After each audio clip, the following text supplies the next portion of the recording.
کیونکہ پاکی ناپاکی میں ہمارا اتنا دھیان نہیں ہوتا، اس لیے پھر ہمیں نبی علیہ السلام کی زیارت نہیں ہوتی۔ بہت سارے لوگ یہ کوشچن پوچھتے ہیں کہ جی اتنے سالوں سے ہم کوشش کر رہے ہیں کہ ہمیں نبی علیہ السلام کی زیارت نصیب ہو، مگر نہیں ہوتی۔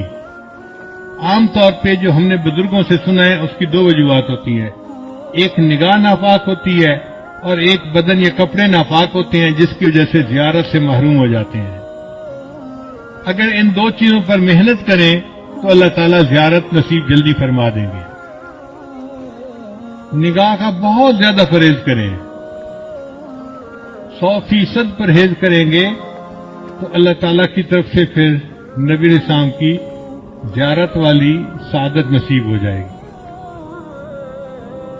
میرے والدین چونکہ شروع سے ہی نیکی کی زندگی گزارنے والے تھے،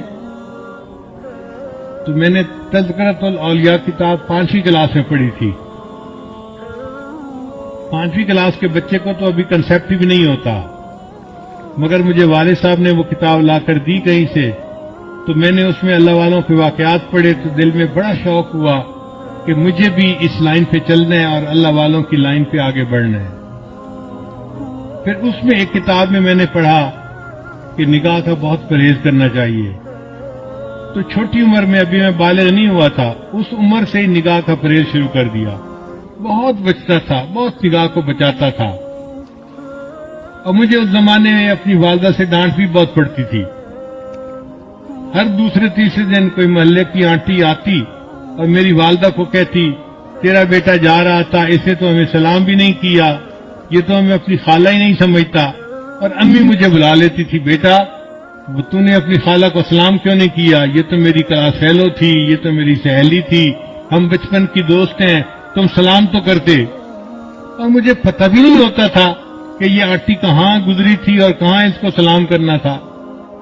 تو میں آگے سے ایک بار کہتا تھا، امی آنٹی سے یہ پوچھو کیا میں نے اس کی طرف دیکھا تھا؟ تو جب امی پوچھتی تو پھر وہ آنٹی کہتی، ہاں یہ تو یوں کر کے چلتا ہے، سر اس کا نیچے لگا ہوتا ہے، زمین کے علاوہ تو کچھ دیکھ نہیں رہا ہوتا، اس نے کہا اس کو۔ میں نے کہا امی مجھے یہ بھی نہیں پتا میرے پاس سے مرد گزرا ہے یا عورت گزری ہے، میں کس کو سلام کرتا؟ تب جا کے میری جان چھوٹتی تھی۔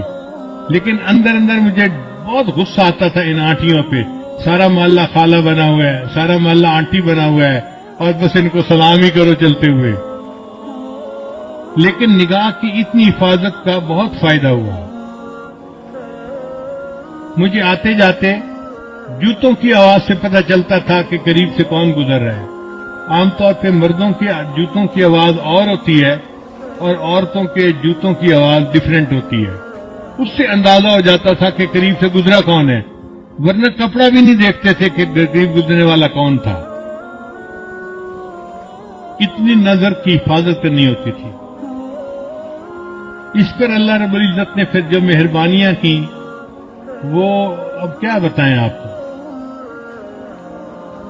ہمارے ایک ساتھی ہیں لاہور کے، ایک دن مجھے کہنے لگے کہ میں آپ کو ایک بات بتاؤں، مجھے حضرت نے بتائی۔ میں نے کہا بتائیں۔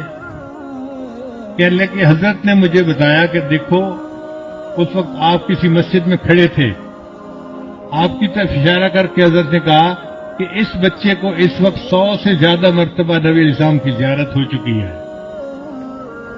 میں سن کے حیران ہو گیا، اور حیرت مجھے اس کی تھی کہ پتہ اس کو کیسے چلا۔ اس نے کہا جی کہ مجھے حضرت نے یہ بات بتائی تھی، شیخ نے یہ بات بتائی تھی۔ تو نگاہ کی حفاظت کا پھر یہ فائدہ ہوا کہ اللہ تعالیٰ نے 30 سال کی عمر سے پہلے 100 سے زیادہ مرتبہ نبی السلام کی زیارت نصیب فرما دی۔